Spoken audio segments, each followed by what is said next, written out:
Assalamualaikum warahmatullahi wabarakatuh. Nur. Warahmatullahi Wabarakatuh. wabarakatuh. Assalamualaikum. Perkenalkan kami dari kelompok 1 tugas manajemen keuangan dengan dosen Ibu Pustika Ayuning Puri, SE, MSIM. Saya sebagai hostnya yaitu Nur Laila dengan kelompok kami yang bernama Pak Slamet Prianto, Pak Warji, Pak Fahru Rozi, dan saya sendiri ingin memaparkan hasil tugas kemarin dengan presentasi yang akan kami bacakan berempat dengan judul Proyek Investasi Realistis di Sektor Energi Terbarukan.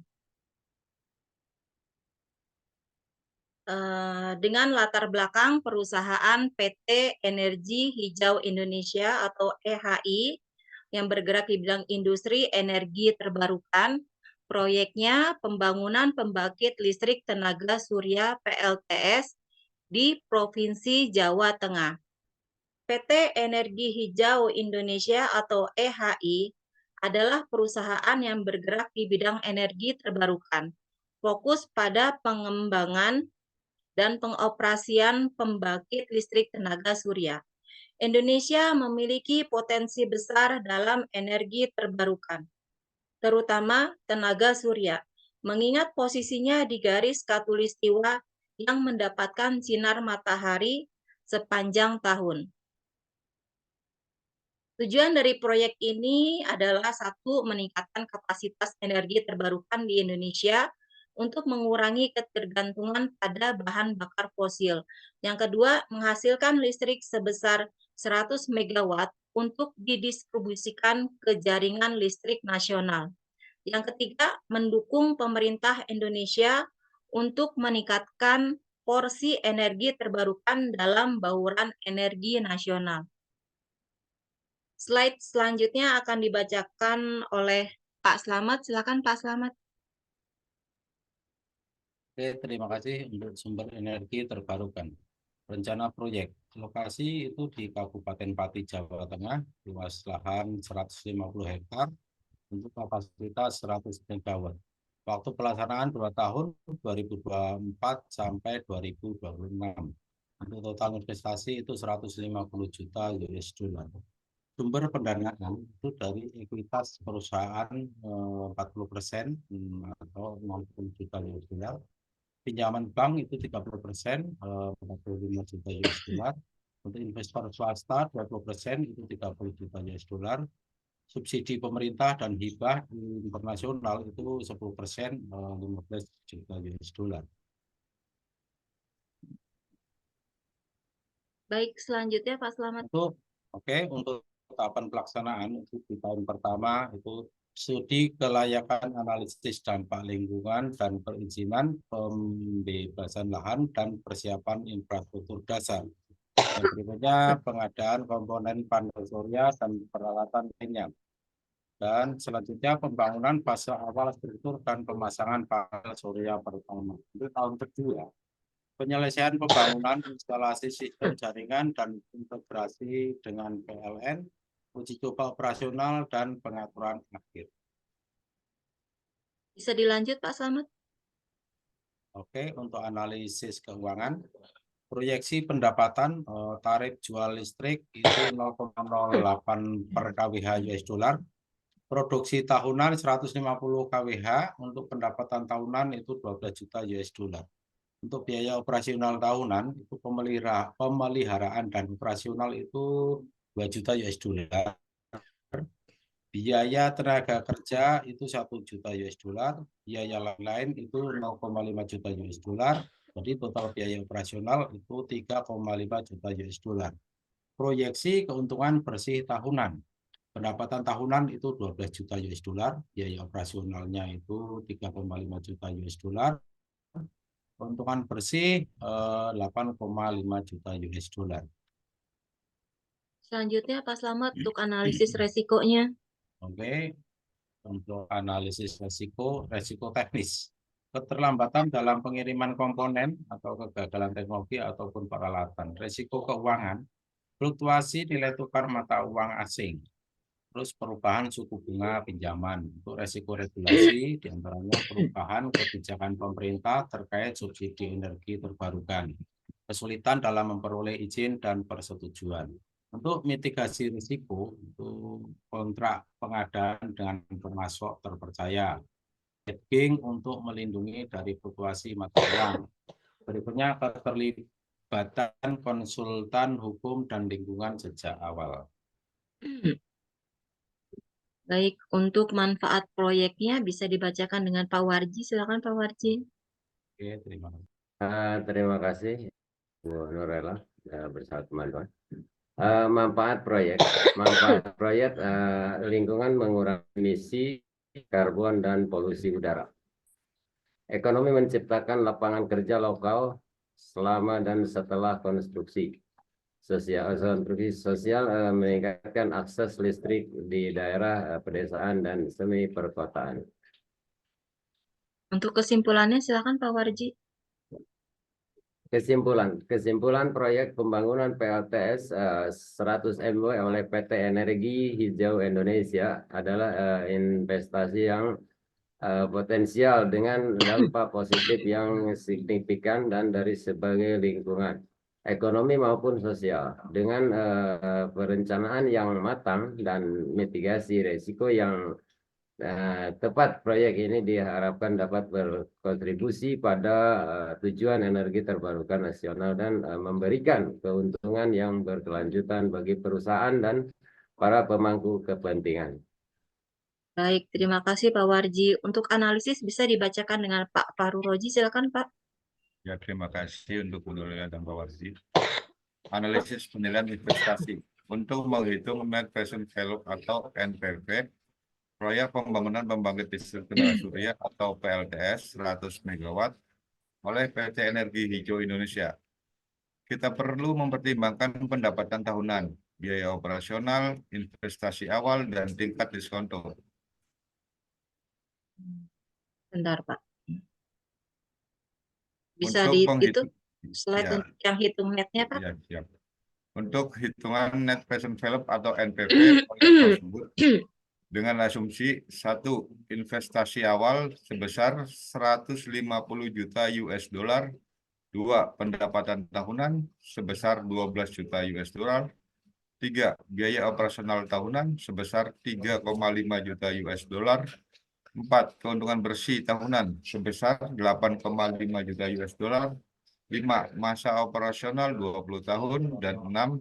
Tingkat diskonto itu sebesar 8%. Atau contoh tingkat diskonto yang umum digunakan dalam industri energi terbarukan. Langkah-langkahnya Pak Faru Roji. Ya, untuk langkah-langkah untuk menghitung arus kas bersih tahunan atau net cash flow dengan hitungan NPV. NPV dihitung dengan rumus yang ada tertera di bawah ini, dan dengan di mana RT itu sama dengan arus kas bersih tahunan, R sama dengan tingkat diskonto, T sama dengan tahun atau 1 hingga 20 tahun, atau CO investasi awal. Dengan kesimpulan, dengan tingkat diskonto 8%, proyek ini memiliki NPV negatif sebesar 66,55 juta US dollar, yang menunjukkan bahwa proyek ini tidak menguntungkan dengan asumsi-asumsi yang telah kita buat. Perusahaan perlu mempertimbangkan untuk meningkatkan pendapatan atau mengurangi biaya atau mencari sumber pendanaan dengan tingkat diskonto yang lebih rendah untuk membuat proyek ini layak secara finansial. Baik, slide selanjutnya bisa dibacakan dengan Pak Slamet. Oke, terima kasih. Hitung internal rate of return atau IRR proyek tersebut. Untuk menghitung internal rate of return atau IRR proyek, kita perlu menentukan tingkat diskonto yang membuat net present value atau NPV sama dengan 0. Dengan kata lain, IRR adalah tingkat diskonto R yang memenuhi persamaan berikut. Nah, ini rumusnya seperti ini, di mana RT adalah arus kas bersih tahunan, untuk N adalah masa operasional proyek, Untuk CO adalah investasi awal. Selanjutnya Pak Slamet. Berikut langkah-langkah untuk menghitung IRR. Nomor 1, mendiskontokan arus kas tahunan dengan tingkat diskonto yang bervariasi hingga NPV mendekati 0. Menggunakan metode iterasi, kita akan mencoba berbagai tingkat diskonto untuk melihat di mana NPV menjadi 0. Estimasi IRR. Dari literasi-literasi di atas, kita dapat melihat bahwa IRR berada di antara 5% dan 10%. Menggunakan atau software seperti Excel dapat memberikan nilai IRR yang lebih akurat dalam Excel. Kita bisa menggunakan fungsi IRR untuk menghitung IRR dengan lebih tepat. Kesimpulannya, menggunakan perhitungan literasi manual dan mendekati IRR dengan alat atau software, kita bisa memperkirakan bahwa IRR proyek ini sekitar 5% hingga 7%. Nilai yang tepat dapat diperoleh dengan alat seperti Excel. Jika dihitung dengan Excel, IRR yang lebih akurat mungkin sekitar 6-7%. Baik, slide selanjutnya Pak Slamet Oke. dilanjut. Oke, untuk perhitungan periode hitung payback proyek tersebut. Untuk menghitung payback periode atau periode pengembalian proyek pembangunan pembangkit listrik tenaga surya atau PLTS 100 MW oleh PT Energi Hijau Indonesia, kita perlu mengetahui berapa lama waktu yang dibutuhkan untuk mengembalikan total investasi awal dari arus kas bersih tahunan. Dengan rumus payback period sama dengan total investasi awal dibagi arus kas bersih tahunan. Untuk kesimpulannya, payback period proyek pembangunan PLTS 100 MW oleh PT Energi Hijau Indonesia adalah sekitar 17,65 tahun. Ini berarti bahwa perusahaan akan membutuhkan sekitar 17,65 tahun untuk mengembalikan investasi awal sebesar 150 juta US dollar melalui arus kas bersih tahunan sebesar 8,5 juta US dollar. Masih dilanjut Pak Slamet, silakan. Oke, analisis sensitivitas untuk proyek pembangunan PLTS 100 MW oleh PT Energi Hijau Indonesia.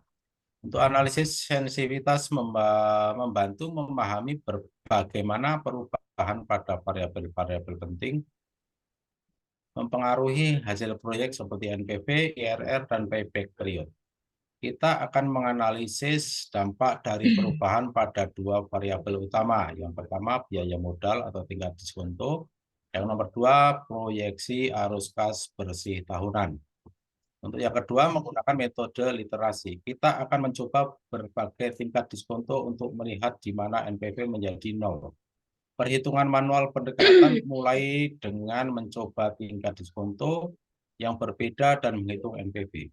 Karena perhitungan manual IRR bisa sangat rumit, biasanya kita menggunakan alat seperti kalkulator, IRR, atau software seperti Excel.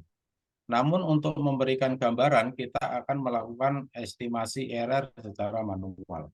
Untuk tingkat kesimpulannya, tingkat diskonto, penurunan tingkat diskonto meningkatkan NPV, tetapi proyek masih menunjukkan NPV negatif dalam semua skenario. Hal ini menunjukkan bahwa proyek memerlukan tingkat diskonto yang lebih rendah untuk menjadi atau menguntungkan. Arus kas bersih tahunan. Peningkatan arus kas bersih tahunan meningkatkan NPV dan mempercepat payback period. Tetapi proyek tetap menunjukkan NPV negatif dalam semua skenario.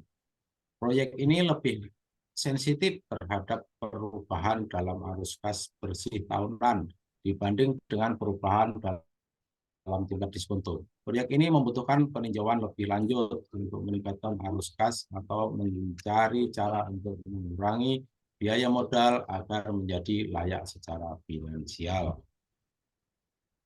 Slide selanjutnya bisa dibacakan dengan Pak Fahru Roji, silakan. Oke, silakan Pak Roji. Terima kasih Ibu Nurlela dan Pak Slamet. Untuk penentuan biaya modal. 1, tentukan struktur modal perusahaan, misalnya komposisi antara ekuitas dan utang tersebut. Hitung biaya utang, gunakan tingkat bunga yang relevan. Hitung biaya ekuitas, gunakan model CAPM atau metode lain yang sesuai. Hitung weighted average cost of capital atau WACC perusahaan tersebut. Dengan kesimpulan, WACC adalah tingkat pengembalian yang dibutuhkan oleh perusahaan untuk membiayai semua proyeknya. Ini adalah rata-rata tertimbang dari biaya ekuitas dan biaya utang. Dihitung berdasarkan proporsi masing-masing dalam struktur modal perusahaan.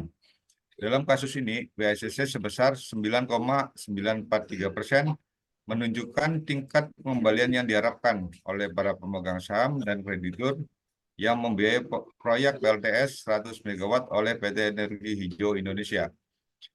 Beberapa parameter seperti tingkat pengembalian bebas risiko atau premi risiko pasar atau market risk premium, dan beta saham perusahaan.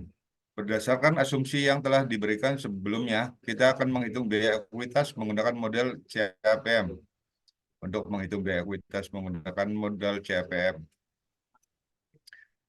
Dengan analisis keseluruhan. Ya, terima kasih Bu Nurlela. Sebelum mengambil keputusan final, perlu dilakukan analisis lebih lanjut untuk memastikan bahwa proyek memiliki prospek yang layak dan memberikan nilai tambah yang cukup bagi perusahaan. Ini melibatkan pemahaman yang lebih mendalam tentang risiko dan peluang yang terkait dengan proyek, serta mempertimbangkan faktor-faktor eksternal yang mungkin mempengaruhi kinerja proyek, seperti kondisi pasar dan peraturan pemerintah. Dengan faktor-faktor risiko yang mungkin mempengaruhi keputusan investasi. 1. Risiko teknis. 2. Risiko finansial. 3. Risiko pasar. 4. Risiko lingkungan dan sosial. 5. Risiko regulasi. Nah, slide selanjutnya, Pak. Alternatif strategi jika proyek tidak layak dijalankan berdasarkan analisis. Beberapa alternatif strategi yang dapat dipertimbangkan antara lain pengurangan skala proyek, pendekatan kemitraan atau joint venture, diversifikasi portofolio, penyusunan ulang struktur modal, eksplorasi pendanaan hibah atau subsidi, evaluasi ulang analisis kelayakan, penyelidikan lebih lanjut. Baik, terima kasih Pak. Slide selanjutnya akan saya bacakan sendiri. Yaitu dengan informasi yang kami berikan, kita dapat memperoleh pemahaman yang mendalam mengenai evaluasi keuangan, proyek investasi, perhitungan biaya modal, analisis sensitivitas, serta faktor-faktor resiko yang perlu dipertimbangkan dalam pengambilan keputusan investasi. Keseluruhan materi ini dapat memberikan panduan yang berharga dalam merencanakan, mengevaluasi, dan mengolah proyek investasi dengan cermat dan efisien. Sekian pemaparan dari kami. Semoga bermanfaat. Terima kasih. Wassalamualaikum warahmatullahi wabarakatuh. Waalaikumsalam warahmatullahi wabarakatuh. Terima kasih.